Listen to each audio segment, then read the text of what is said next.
દુઃખદ અને હૃદયદ્રાવક ઘટના સામે આવી છે, જ્યાં તાવથી પીડાતા 9 વર્ષના માસૂમ બાળકનું સારવાર માટે હોસ્પિટલ લઈ જતી વેળાએ રસ્તામાં જ મોત થયું હતું।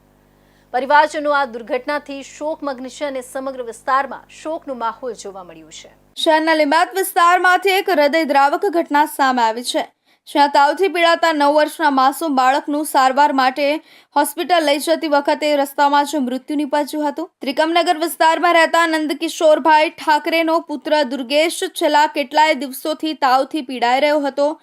માસૂમ દુર્ગેશને પહેલા નજીકની ખાનગી ક્લિનિકમાં સારવાર આપવામાં આવી રહી હતી, તેમ છતાં તબિયતમાં કોઈ સુધારો ન થતા શુક્રવારે બપોરે તેમના પિતા દ્વારા નવી સિવિલ હોસ્પિટલમાં લઈ જવામાં આવ્યા હતા। જો કે રસ્તામાં જ દુર્ગેશની તબિયત વધુ લથડી જતા બેભાન થયો હતો અને હોસ્પિટલ પહોંચતા ડોક્ટરે તેને મૃત જાહેર કર્યો હતો। ડોક્ટરના જણાવ્યા પ્રમાણે બાળકનું મૃત્યુ તાવને કારણે થયું હોવાનું માનવામાં આવી રહ્યું છે। દુર્ગેશના અચાનક અવસાનથી સમગ્ર પરિવાર શોકમાં છે। દુર્ગેશ 3 ભાઈઓમાંથી નાનો હતો।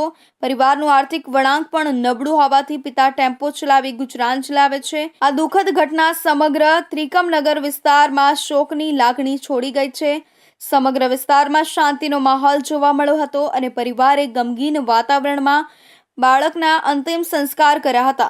સામાન્ય તાવ પણ સમયસર યોગ્ય સારવાર ન મળે તો જીવલેણ સાબિત થઈ શકે છે। દુર્ગેશના મૃત્યુની ઘટનાએ સ્પષ્ટ સંકેત આપે છે કે તાવ જેવી સામાન્ય લાગતી બીમારીઓની પણ અવગણના નહીં કરવી જોઈએ। 8 दिन से बीमार। क्या बीमार?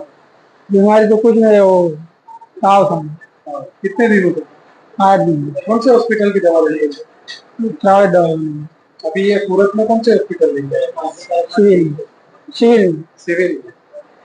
फिर डॉक्टरों ने चेक करके क्या बोला? कुछ नहीं बोले, कुछ नहीं कर सकते। देख जाए। आपके टोटल कितने बच्चे? 3 उसमें एक लड़का, 2 लड़की, तीनों लड़के, तीनों लड़के। ये बड़े वाला था कि छोटा वाला? सबसे छोटा है। सबसे छोटा है। દુર્ગેશના અચાનક મોતથી પરિવાર પર આફત જેવી પરિસ્થિતિ ઊભી થઈ છે। તાવ જેવી સામાન્ય લાગતી બીમારી કેટલી ગંભીર બની શકે છે તે આ ઘટનાએ ચોંકાવી દીધું છે।